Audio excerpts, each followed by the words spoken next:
ഇന്ന് തന്നെ ഡൗൺലോഡ് ചെയ്യൂ. കാണൂ നിങ്ങളുടെ ഫേവറേറ്റ് ഷോസ്. അതെ, ഇതെന്താന്ന് മനസ്സിലായില്ല. ഒരുപാട് സാഹിത്യമൊക്കെ എഴുതുന്ന ആളല്ലേ? പിന്നെ മനോഹരമായിട്ട് പാട്ടുകൾ എഴുതുന്ന ആളും.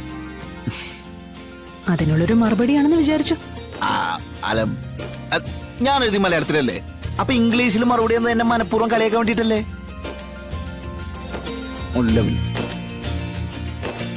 മേഡം,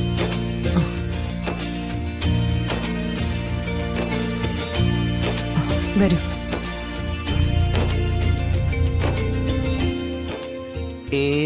വിഷ്ണുട്ടാ, ആളെ മനസ്സിലായോ? രാമേട്ടൻ, ഇത് എത്ര നാളെ കണ്ടിട്ട്? തടിച്ചങ്ങള് 2 മാസത്തിന് ലീവിന് പോയ രാമേട്ടൻ തിരിച്ചു വന്നിരിക്കാം. അത് ശരി. അതുകൊണ്ട് വിഷ്ണുവേട്ടന്റെ താൽക്കാലിക വേക്കൻസി അവസാനിച്ചു. അതിന്റെ ഓർഡറായി ലെറ്റർ.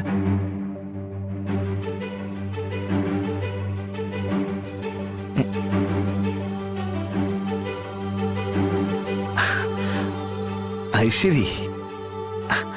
അല്ല, ഈ ലെറ്റർ 2 മാസം പെട്ടെന്നങ്ങ് പോയല്ലേ? താൽക്കാലിക വേക്കൻസി ആയിരുന്നല്ലോ, അത് തീർന്നു. ഇനി വിഷ്ണുവേട്ടൻ ഇവിടെ ജോലി തുടരണമെങ്കിൽ ഇതുപോലെ ആരെങ്കിലും ലീവിന് പോണം. പോകുമ്പോ ആരാണോ ഇവിടേക്ക് ജോലി തന്നത് അവരോട് പറഞ്ഞിട്ട് പോയാ മതി. ഏതെങ്കിലും താൽക്കാലിക വേക്കൻസി വരുമ്പോ പറയും.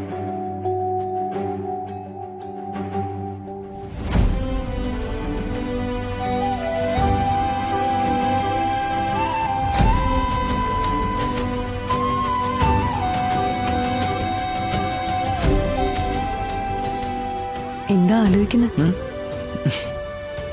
ജോലിക്ക് കയറുമ്പോ പ്രത്യേകം പറഞ്ഞിരുന്നാണല്ലോ താൽക്കാലിക വേക്കൻസിയാണ്, ലീവ് എടുത്ത് പോയ ആള് തിരിച്ചു വരുമ്പോ മാറിക്കൊടുക്കണമെന്നൊക്കെ. പറഞ്ഞത് മറന്നുപോയോ? അതൊക്കെ ഓർമ്മയുണ്ട്. എന്നെ താക്കോൽ ഇപ്പൊ എവിടെ വെച്ചേ?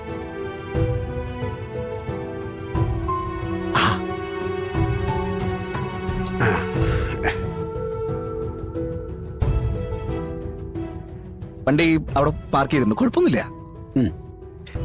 അപ്പോ ഓൾ ദി ബെസ്റ്റ്. രാമേട്ടൻ എന്നാ ചെന്നോളൂ. ശരി മേഡം.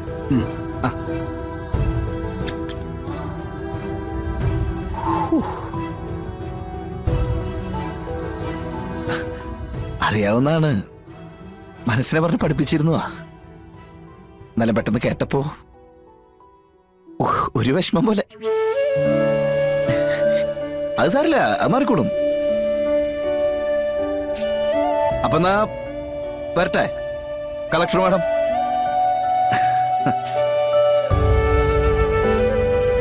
അതെ, കണക്കുകൾ എന്തെങ്കിലും സെറ്റിൽ ചെയ്യാനുണ്ടെങ്കിൽ അനുവിനോട് പറഞ്ഞാൽ മതി. അനു അക്കൗണ്ട്സിൽ പറഞ്ഞോളും. ഇവിടുത്തെ കണക്കുകളൊക്കെ ശരിയാ. തെറ്റിയത് എന്റെ കണക്കുകളാ. ഇപ്പോഴത് മനസ്സിലായേ.